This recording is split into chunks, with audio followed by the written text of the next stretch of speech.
This is Alan Carpet, GoldandBlack.com, Saturday Simulcast, July 26th edition. Tom Dienhart will be joining me. He has been traversing and travailing and whatever, coming back from Chicago via Vegas via Chicago. Spent the night there last night due to some weather issues in his plane. We'll get into that a little bit.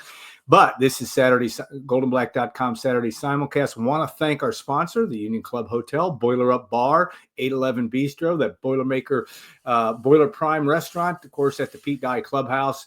All places that you want to frequent if you get the chance when you're in West Lafayette. And a reminder, a couple of important reminders. One, you can subscribe to us at GoldandBlack.com. If you like our YouTube project or our podcast, it's really a good idea. We have gift opportunities as well. Check us on Twitter. We some substantially discounted opportunities to become a member. You can post on Knucklehead Central and hear what everybody's talking about in Purdue and at Purdue sports, Purdue football, basketball, recruiting, whatever. The latest Oscar Clough updates, whatever you want, it's there. Of course, we're going to be talking a lot of football as the Boilermakers open up camp here, and we'll get with Tom here in a second. Also, a reminder, too, that you can become a member or join us at our YouTube channel, also Apple, iTunes, Spotify, and leave a review, especially if it's a positive one. We would appreciate that. But a great chance. And there's also subscription information of how you can join GoldandBlack.com there. All right, we're going to bring in Tom Dienhart and have a little fun. We always have fun when we talk, but Tom has been working his way back from Las Vegas. He is back in West Lafayette. And thanks to the folks at Faith Christian, because that's where he's located right now. And Tom, media days are one thing. Media days in Las Vegas are another. It's at least a unique location. Barry Odom would seem to be, confident talking about you don't know a lot about his team. He's right about that. But what were your takeaways from a broad stroke of what you saw at Mandalay Bay and in Las Vegas? Yeah, what a place, Alan Carpet. You're not a Vegas guy, are you? I don't think you're a Vegas guy. I am, but I've been there. We have publishers conferences. I've been there every year since 1997. But as I say, that's how many years? That's almost 30. Almost 30 years. And there have been a year or two I've missed it, but I've gambled a total of $20. Yeah, there you go. And lost it, however. So yeah. So and I assume you didn't bet the bank there, no, but I didn't bet. I didn't have much time to do anything while I was out there, but go to those press conferences. And I think this is going to be a one-off, Alan. I think they'll probably be back in Indianapolis next year. But yeah, who would have thought Big Ten Media Days, Las Vegas, Nevada. But here we are, and it was a typical event, Alan. It wasn't as well attended as you would expect when we used to see it up in Chicago, of course, in Indianapolis, of recent vintage. But to your point about Barry Odom, yeah, he's always on point, right? He was working off a script and thanking all the right people and full of hope and hard, smart, and tough, and keep stacking days and keep grinding. So I think he's ready to start really getting serious here at this point. It's been a lot of talk, a lot of rhetoric, a lot of preparation. And now, Alan, comes the rubber meeting the road, right? July 31st, camp starts. Of course, August 30th is game one. And, Alan, one of the biggest talking points before I got out there at media days was non-conference scheduling. Yeah. Of course, our buddy down in Bloomington, Kurt Signetti, has ignited that. He was asked about dropping Virginia, paying $500,000 to do that, pick up Kennesaw State. He said he wanted to schedule like an SEC team, and that got a lot of traction, as you can imagine. So, and of course, Barry Odom kind of took a shot at Signetti on the radio in Indianapolis last week too, right? But here we are, Barry Odom, we asked Barry about that. I asked Barry what his ideal non-conference schedule was. And Barry was asked, are there going to be any changes to the Purdue non-conference schedule beginning next year in 2026? He said no. So I believe Allen includes Notre Dame, Wake Forest, and Indiana State next year. All in West Lafayette. Lafayette. They are, okay. I didn't know that. And this year, of course, at Notre Dame and Ball State and Indiana and Southern Illinois at home. So that's your non-conference schedule. So that's not a bad mix for Purdue, Allen. But, yeah, the non-conference scheduling was a big talking point for a lot of the media at Big Ten Media Days and even nationally coming out of that Big Ten event. Brian Newbert had written about it in his column this week about he feels pretty strong. And I'm too much and probably you are, I'm going to not speak for you. I like the fact they play Notre Dame, but it's probably Brian's right. I don't know if there's anything to be gained in today's college football playoff world, I guess. But having Wake come in here next year, it will be a tough challenge. I mean, Wake's a Power 4 team and a team that's I can remember Baron Lakovic missed field goals in the game in 2002, the last time that the Demon Deacons were in West Lafayette. But my point is, it's an interesting discussion in terms of that. I mean, what's your view on that? I mean, and again, you and I grew up going to see Purdue Notre Dame, and what a big deal that was. Has it lost its relevance? Is Purdue need to worry about? I guess Indiana did last year. They finagled their way to a schedule that got them to the college football playoff. I suppose Barry Odom would say, "Why not us?" in that light down the road. Yeah, I think maybe the Purdue Notre Dame thing maybe has run its course, Alan. It was obviously I'm going to call it a privilege. People may not like that word, but it kind of was a privilege to play Notre Dame on an annual basis. What a golden opportunity for Purdue, Alan. The 50s, 60s, 70s, 80s, and even 90s. Right. That was a national game. Whoever Notre Dame played was national news.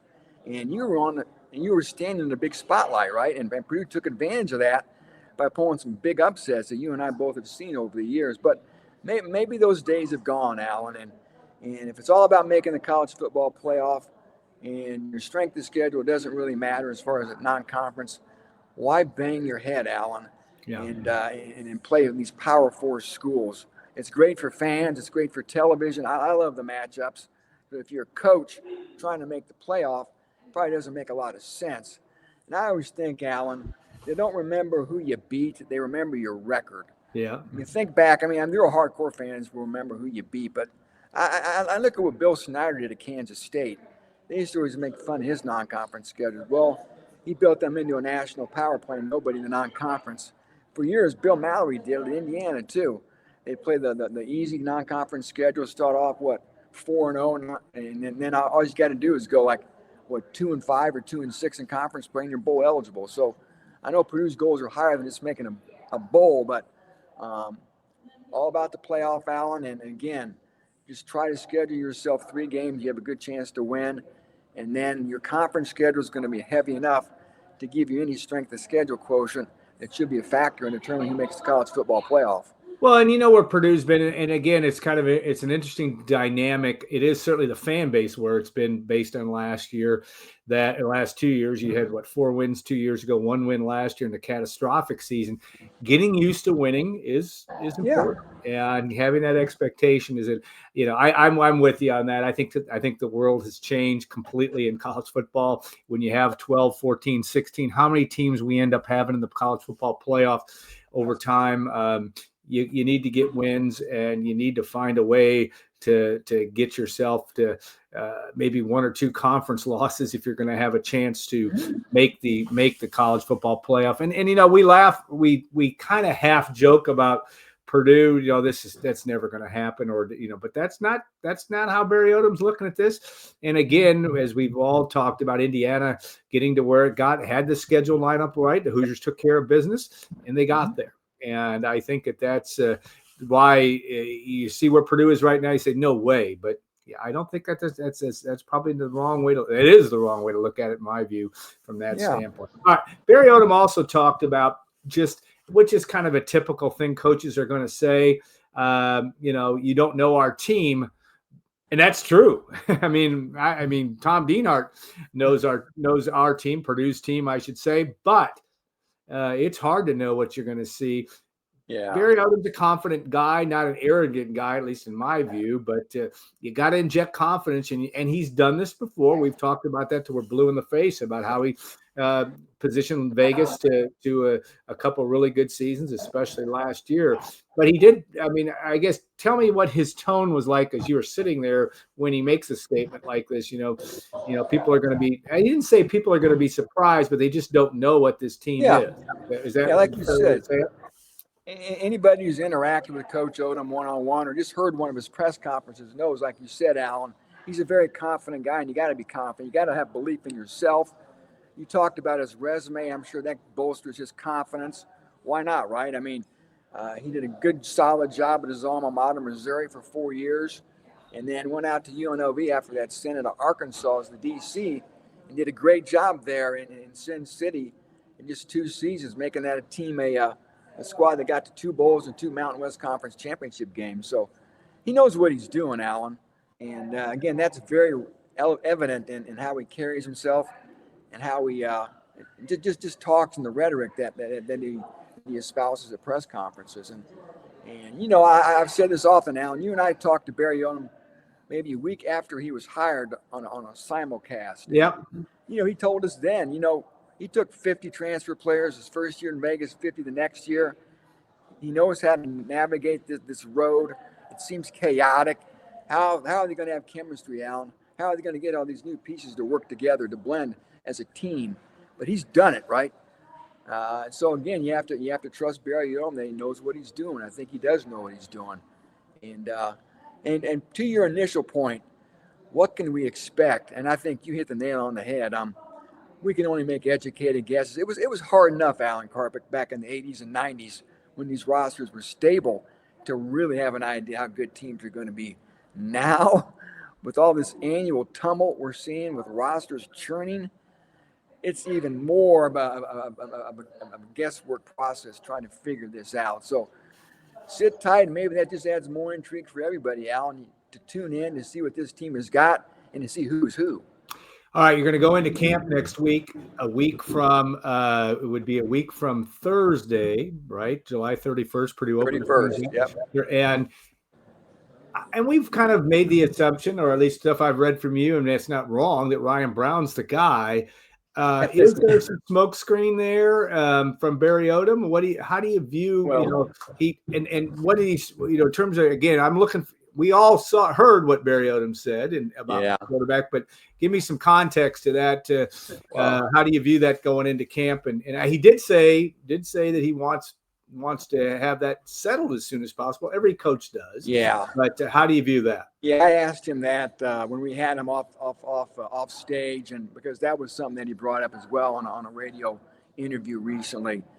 The basic words were, you're going to need 2 quarterbacks to win in this league. And I don't think that necessarily means he's going to play 2 quarterbacks in a orchestrated fashion. Everybody needs 2 quarterbacks, Alan, with the way these guys go down. And I think you and I have talked about this before, and I know I've written this fact. I'll ask you to see if you remember, Alan Carpick, the last time a Purdue quarterback started every game in a season, the same guy. Well, I think it was David Blau, right? Correct. And then before that, Curtis Painter. So and that's 2 times since 2008. Yeah, well, right? And that was 2016 for David Blau. That's the last time a quarterback has done that. So we know injuries are always relevant. And I think, Alan, especially from what I gather in this offense, they're going to want the quarterback to run the football. Of course, design runs, plan runs, of course, also improvised runs too. So that means you're going to get hit, Alan. That means there's a good chance you're going to get hurt. So I think they're obviously cognizant of that. But I think push comes to shove. Ryan Brown was brought in here to start. He's QB1. He's going to take every relevant snap. If they can get Malachi Singleton snaps to get him some season, I'm sure they will. Maybe they'll give Malachi Singleton out in a couple series these first 2 weeks of the season if things are going well against Ball State and against Southern Illinois, just to get him that rhythm and get him some game reps. But, again, if the quarterback situation was so hunky-dory coming out of spring football, why go fish Ryan Brown out of the portal? Yeah. Ryan Brown wasn't brought in here to hold a clipboard. Ryan Brown was brought in here to start.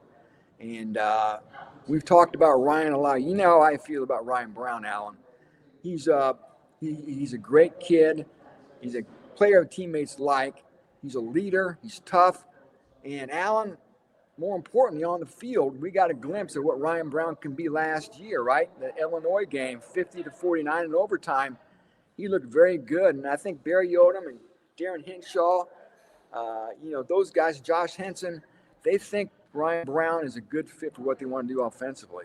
Yeah, they want to play the dual threat game enough, it seems, and that will play into it, certainly, in terms of what you're going to see. And I think that's the interesting thing. We all have, in some ways, I'll speak for myself, lament the fact that this is the new world of college football, but there is a lot of intrigue here with Purdue. There is. And you just have no real feel for where that's going to be. One of the positions, and again, I'm speaking almost from a layperson's view of this, need to have somebody on the outside. We know Devin Mockabee and what Devin Mockabee can do at the running back position. George Burns, the tight ends, looks like he's healthy and ready to go. Yeah. Got to have somebody on the edge or, wideouts that can cause some problems. Any clarity there of who that might be? Or are you as concerned about that as I am? Or do you feel like there might be somebody that's going to show up could cause a defensive coordinator some angst when they're preparing for Purdue? Yeah, that was a big issue. The lack of playmakers on the edge there, Alan. The inability to get deep to stretch defenses was a big issue last year for this offense. Explosiveness, those chunk plays, you got to have them in the pass game. Right. Keep defenses honest, and they're opening up some space for the ground game, obviously. But to your point, Alan, are there any difference makers there? I don't know. I'll be honest with you. In the spring, the receivers were not that impressive. Maybe that's a function of the quarterbacks as well. They went back in the portal after spring football. Alan brought some more players in. Of course, Alan, the one guy everybody's buzzing about from Northern Indiana, Nitro Tuggle. Everybody loves the name. He's a former 4-star recruit, was at Georgia. Now he's back and is in his home state. And Nitro Tuggle is the kind of guy, Alan, that can be that difference maker this offense needs. They also brought in Michael Jackson, an older player from Georgia, another wide receiver. Charles Ross, a USC receiver, was here in the winter. And I tell you what, Chauncey Magwood from Central Florida, I think, is a guy to keep an eye on as well. So long story short, Alan, I can keep throwing names at you. They're not going to mean a lot to you or a lot of people watching this. They got to sort that position out, but I think they are optimistic. And again, the name to watch is Nitro Tuggle, Alan. And you mentioned the tight end as well, George Burns. He's a guy, everybody tells me, he's probably the best player on the football team, regardless of position. He's healthy. He's got to stay healthy, Alan. He can be a real difference maker, a guy that can move the chains, maybe stretch defenses himself. All right. Well, last thing I want to ask you about Purdue, of course. No, the Big Ten used to always have an official poll. They don't do it anymore. Now it's Cleveland.com. I remember our friend Nathan Baird leading that chart. It seemed like back in the day, of course, Nathan's with the Indianapolis Star now. But is Purdue's 18th place prediction different from the prediction from last year in your view? Of course, Purdue an 18th place prediction coming in, and Ryan Walters' second and final season, and Purdue lived up to expectations. They finished 18th. So do you view that any different? And I know coaches are all, they could care less, I think, about that kind of stuff. But how do you see that? Yeah, just for transparency, I did vote in the Cleveland.com poll. And I also voted in the official Big Ten poll, Alan. But again, that was just to pick players. Yeah. It was almost kind of a silly exercise, to be honest with you. I do think it's different this year, Alan. I think last year, I'll say mildly surprised Purdue was thought that lowly of, coming off a 4-8 debut by Ryan Walters. I thought maybe he had some good players out of the portal. I think most of us thought, Alan, we were going to see that next step, right, in year two. So it picked 18th. I think, it nodded him. I'm sure it nodded everybody at the Kozitz football complex, not far from where I'm talking to you, my friend. So, yeah, that surprised me. It really did. And, again, lo and behold, we know how things turned out. So this year, no, it's not a surprise. I mean, we have to be honest with ourselves. Even the most ardent, proud Purdue fan, Alan, has to understand why Purdue's picked last this year. No offense to the Boilermakers, no offense to Barry Odom and his coaching acumen, but, we don't have much to go on other than last year's results, and you're going to throw on top of that, Alan, a roster that's been torn asunder. That adds more confusion. And on top of that, Alan Carpick, look at the schedule, which we seem like we talk about every week. USC, Notre Dame, Ohio State, Michigan. Oh, by the way, Indiana and Illinois are top 15 teams as well. They got to go to Minnesota. So, again, I guess it's not a big shock. It's not a disappointment. If anything, as you know, Alan, you've been doing this longer than I have. Coaches love bulletin board material. They love having that chip on their shoulder. And this is going to give them something to grind on going into this 2025 season. Yeah, you wait. Look at the way the schedule lays out. You've got USC, Notre Dame, a week off, then Illinois. Three teams that are top. I think USC is going to be in the top 20 or close to it. And certainly Illinois and Look at the November schedule, Alan. Yeah, and then you got Ohio State and Michigan in consecutive weeks, and Indiana on the back end. Go to Washington. All your ranked teams kind of come in clusters, and that's and of course that's a bye week. That's right, because you've got Michigan, Ohio State. No, then you go to Washington. Yeah, go to Washington. And then you got Indiana. So Alan, the key month is October. Yes. Read the October schedule. That's the month Purdue's got to be 2-0. Let's start right there in September. But then read the October schedule. That's going to be the make or break month. Right, and when you got Minnesota, Northwestern on the 11th and the 18th, and Rutgers on the 25th. That, of course, Minnesota and Northwestern on the road. And that's going to make it challenge because Rutgers at home for homecoming at a noon kick on that one. So, all right, last question for you on the whole. You had USC out there, you had Michigan, the buzz. You've been around Big Ten media in your work life for a long time. Anything else you glean from watching these other guys, the Lincoln Rileys of the world on the dais? I don't even know in your workflow whether that was what you were doing, but tell me what your impressions were. UCLA was there when I was out there as well, and Deshaun Foster, Alan, of course, last year famously, he took a lot of heat. He wasn't the smoothest operator up on the podium. He said something like UCLA is in Los Angeles, some real obvious statement, you know, and he got skewered for it. Yeah. Didn't look like he was prepared by his media people. And I can't remember exactly what he said this year around, but he leaned into that. He had fun with it. And he obviously, somebody worked with him on what he was going to deliver for his opening shot. And again, he had some fun with what happened last year. So that was sort of a lighthearted moment. Lincoln Riley, Allen, they were on stage when I was out there. And if you're looking for the coach on the hottest seat in the Big Ten, look no further than Lincoln Riley, Alan Carpick. And of course, they get to come just on Northwestern Avenue here, like you said, the third game of the year in West Lafayette for the first time, Alan, since 1976, when you and I were both young men. Yeah. Of course, Ricky Bell was a star then. So, that's a game, Alan, not to get on a tangent here. That's a game maybe Purdue can upset them. Maybe they can ambush this USC team. So the Trojans were out there. I got to talk a little bit to Jonathan Smith, the head coach of Michigan State. They were there that day as well. Jonathan Smith's a guy, I remember talking to him and interviewing him. I went out to Corvallis, Oregon, way back, probably 20 years ago, Alan, when Oregon State was really rolling with Dennis Erickson. Yeah. Remember that? And they had Steve Jackson, a running back, and the wide receiver, TJ Hasman-Day, I think, and Chad Johnson. And he's a guy I always admired, Alan. He's a walk-on quarterback from Pasadena, California. Goes up to little old Corvallis, a city that I love that reminds me a lot of West Lafayette. And he made Oregon State relevant. They got him to that Fiesta Bowl where they beat Notre Dame. So he's a guy I think, Michigan State fans down are still kind of figuring out. He's a guy I talked to our colleague up there, Jim Comparoni, Jimmy. Yep, Jimmy. He said fans are they don't know what to make of him yet because he's totally on the sideline, emotionless. Yeah. I mean, doesn't say a word. No, he doesn't. Doesn't blink, doesn't flinch, good or bad.